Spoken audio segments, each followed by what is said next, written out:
He mocked Senator J.D. Vance, dismissed the law, and ran his courtroom like his own personal kingdom until justice finally caught up with him in the most humiliating way possible. The courtroom in Cincinnati was packed the kind of fold that made people shift uncomfortably in their seats. The walls lined with dark wood paneling carried the weight of history, but today the air inside felt charged, like something was about to snap at the center of it all, said Judge Robert Calloway, a man whose name carried a reputation, though not the kind most judges wanted. He was known for his theatrics, for cutting people off mid-sentence, for turning the courtroom into his personal stage. Some called him passionate, others reckless, but today he was particularly impatient, flipping through documents with an audible sigh, barely glancing at the witness stand. And then there was J.D. Vance. The senator sat straight back, composed, wearing a dark navy suit that was pressed to perfection. He wasn't the kind to be easily rattled. He had faced tougher crowds, sharper words. Still, even he could sense the hostility radiating from the bench. It had started the moment he was called to testify. Judge Calloway barely looked up. Let's make this quick, Senator. I assume you have something relevant to say. Vance didn't flinch. He adjusted the microphone, cleared his throat, and began speaking, laying out the facts of the case in a steady, controlled tone. But Calloway wasn't listening. He leaned back, arms crossed, a smirk playing on his lips as if he was already waiting for a reason to interrupt. And when Vance made his first key point, the judge pounced. All right, we get it, Calloway scoffed, waving a hand dismissively. You're here to make a speech. I don't need a campaign rally in my courtroom. A few murmurs rippled through the audience. The court reporter hesitated before resuming her typing. Even some of the attorneys shifted in their seats. Vance remained unshaken. He locked eyes with the judge, the hint of a frown appearing.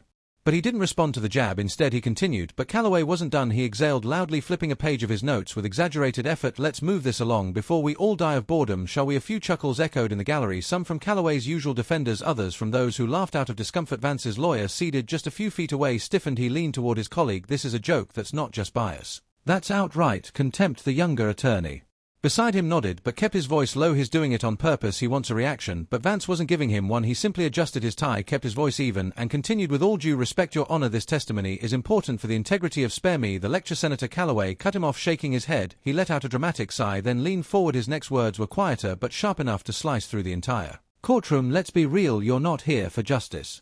You're here to grandstand. It's what you people do best. The murmurs stopped. It was subtle but unmistakable the way he said it, the deliberate condescension laced in every syllable. Vance's jaw tensed, but still he didn't react. He simply exhaled slowly through his nose, his hands clasped on the table in front of him. But across the room his legal team was already moving. Something was about to shift. Judge Calloway was enjoying himself. He leaned back in his chair, tapping his fingers against the bench, watching J.D. Vance with a kind of smirk that made it clear he didn't respect him. Maybe he never had, but the courtroom wasn't on his side today. The murmurs that followed his last comment weren't ones of approval. People shifted in their seats, a few exchanged looks, uncomfortable, waiting to see what would happen next. Vance, for his part, didn't take the bait. He wasn't here to argue with a man who thrived on confrontation. He straightened his papers, cleared his throat, and kept going. As I was saying, Your Honor, the facts of this case. Calloway groaned, actually groaned. Oh, give it a rest, Senator. He turned to the plaintiff's attorney. Do you really want me to sit through another 5 minutes of this? I thought we were dealing with evidence, not ego. A few gasps rippled through the room. The plaintiff's attorney, a young woman with sharp eyes and a no-nonsense posture, glanced at Vance before responding. Your Honor, Senator Vance's testimony is relevant to the integrity of this case. Calloway waved a hand. If you say so. He looked back at Vance's eyes, narrowing. But make it quick. My patience for political nonsense is wearing thin. Vance didn't rise to the insult. He simply continued. But the hostility wasn't just verbal anymore. Calloway shifted in his seat, rolling his eyes at nearly every sentence. When Vance mentioned key details about the case, the judge muttered under his breath. At one point he even scoffed loud enough for the jury to hear. The tension in the room thickened at the defense table.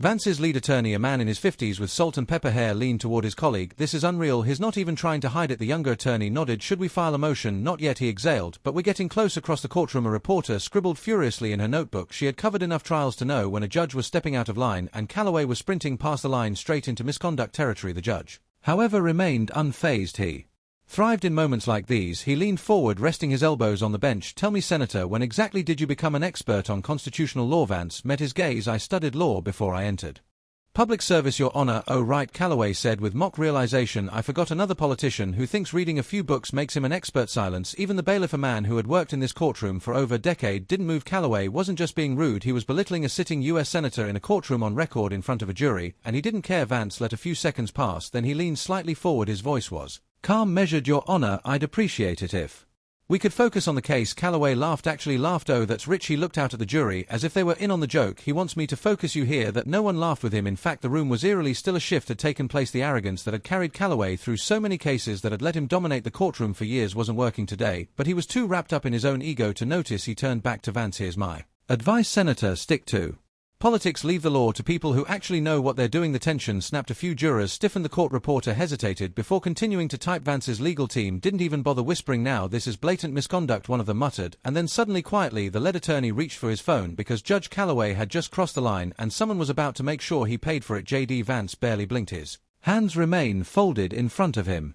His expression controlled, but something had shifted in his posture. He wasn't just tolerating Judge Calloway's behavior, he was letting it play out, letting the arrogance dig deeper, letting the courtroom see it for what it was. He didn't have to respond. The judge was doing the work for him. Calloway, oblivious to the mounting tension in the room, let out another exaggerated sigh. "You're really going to sit there and act like you're the expert here, like your opinion matters more than the law?" He chuckled to himself, flipping through the case file as if bored. "I swear politicians these days think they can walk into a courtroom and start rewriting the rules." Vance didn't take the bait. "Your Honor, I'm here under subpoena to testify on. I don't care what you're here for." Calloway snapped, his voice sharp, condescending. "This courtroom isn't your personal stage, and I'm not here to entertain your political fantasies." A murmur spread through the gallery. This was beyond misconduct. This was personal. Across the room, Vance's lead attorney Mark Hendricks didn't move, but his fingers tightened around his pen. He had handled his share of difficult judges, but this was something else. He turned to his co-counsel, lowering his voice. "Is the motion ready?" The younger attorney nodded. "Filed 5 minutes ago." Hendricks gave a slight nod. "Good." The judge thought he had control, but that was about to change. Meanwhile, Calloway was still going. "The way I see it, Senator, you're wasting my time."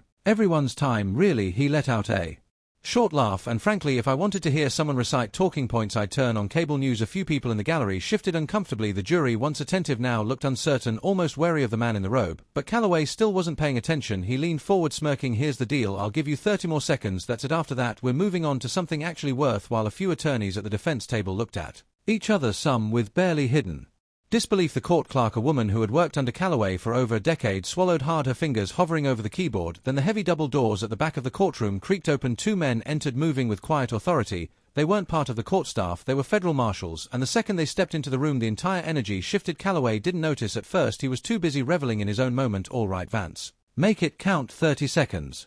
Go." But Vance didn't respond because he had seen them. The marshals moved purposefully down the aisle, their eyes locked on the bench. Hendricks caught sight of them, too, his grip loosening on his pen. Calloway finally noticed the change in atmosphere. His smirk wavered. "What's with the whispering?" He glanced at the attorneys, then at the gallery. "Someone wanna let me in on the joke?" Neither marshal said a word. They simply stepped forward, stopping just a few feet from the bench. The taller one, a man with a sharp no-nonsense expression, reached into his jacket and pulled out a folder. "Judge Robert Calloway." The name hit the air like a gavel striking wood. Calloway's expression twitched. "Yes." The marshal took another step forward. "You need to come with us." Silence, a deep uneasy silence that wrapped around the entire courtroom like a noose. The attorneys at the defense table stiffened. The jury, already wary, looked around, waiting for someone to explain what was happening. The court clerk's hands hovered over the keyboard. "Frozen." Calloway blinked, then let out a short, incredulous laugh. "Excuse me." The marshal didn't blink. "Judge Calloway, you are currently under investigation for judicial misconduct, bribery, and obstruction of justice. We have a warrant for your arrest." The smirk vanished, the color drained from Calloway's face so fast it was almost comical. His mouth opened slightly, then shut. He blinked again, as if waiting for someone to tell him this was some sort of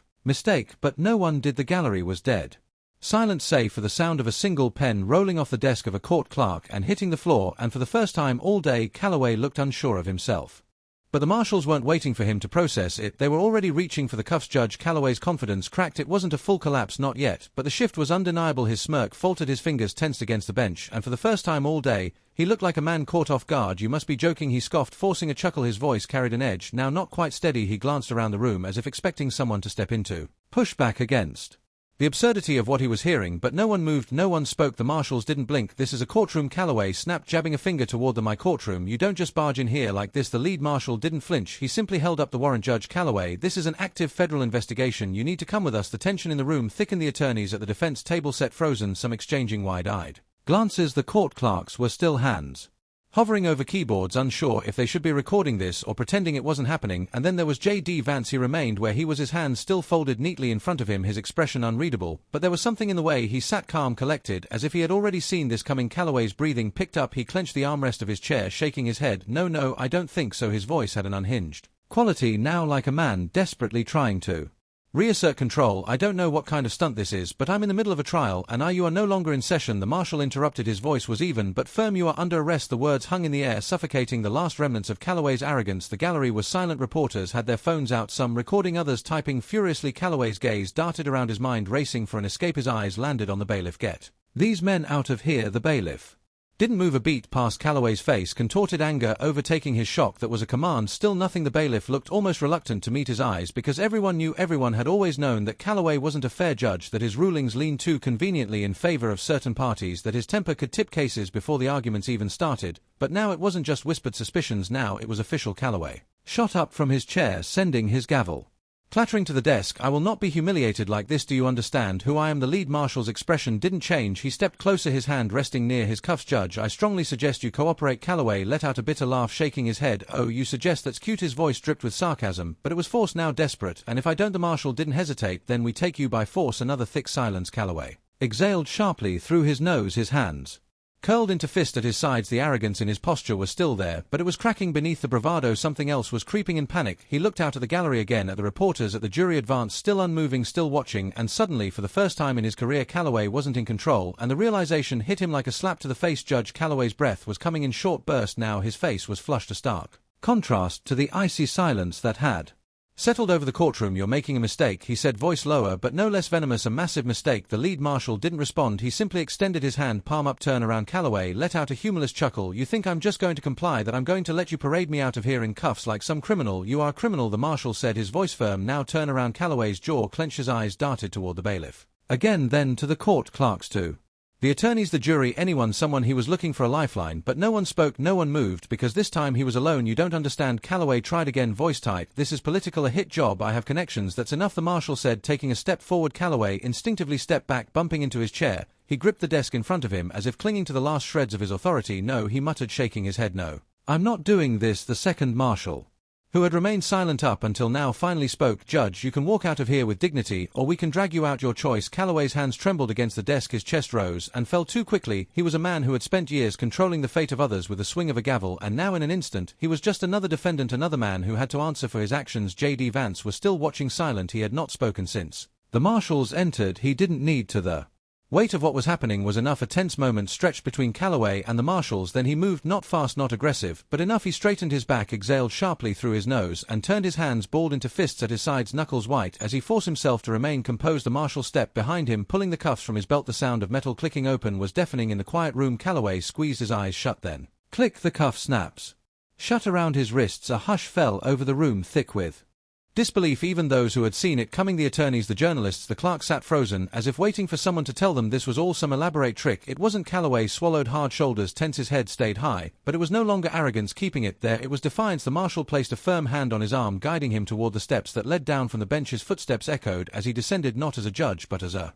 man in custody for a fleeting second. His eyes flicked toward Vance. Vance met his gaze, steady, unmoved. Calloway looked away, first the gallery, the jury, the attorneys. Everyone watched as he was escorted down the aisle, past the rows of stunned faces, past the courtroom he had once ruled over. As he neared the exit, something slipped from his desk, his gavel. It clattered onto the floor with a dull final thud, and Judge Robert Calloway walked out in handcuffs. His reign was over. The door swung shut behind Judge Calloway, but the weight of what had just happened lingered in the air. No one moved at first, no one spoke. It was as if the courtroom itself needed a moment to process the downfall of the man who had once commanded it. J.D. Vance remained seated, his fingers tapped lightly against the table, slow, measured. He wasn't gloating, he wasn't smirking, he was simply taking it in. The lead defense attorney, Mark Hendricks, exhaled sharply and leaned back in his chair. "Well," he murmured under his breath. "Didn't see that coming." His co-counsel let out a low chuckle, still staring at the door. "I did." Across the aisle, the plaintiff's attorney, the same one Calloway had dismissed earlier, straightened her papers with an almost theatrical slowness. "He assumed we're getting a new judge." A ripple of nervous laughter spread through the courtroom, tentative at first, but even that felt surreal. A judge had just been arrested mid-trial. The court clerk, still somewhat dazed, finally regained her bearings and turned toward the remaining attorneys. "The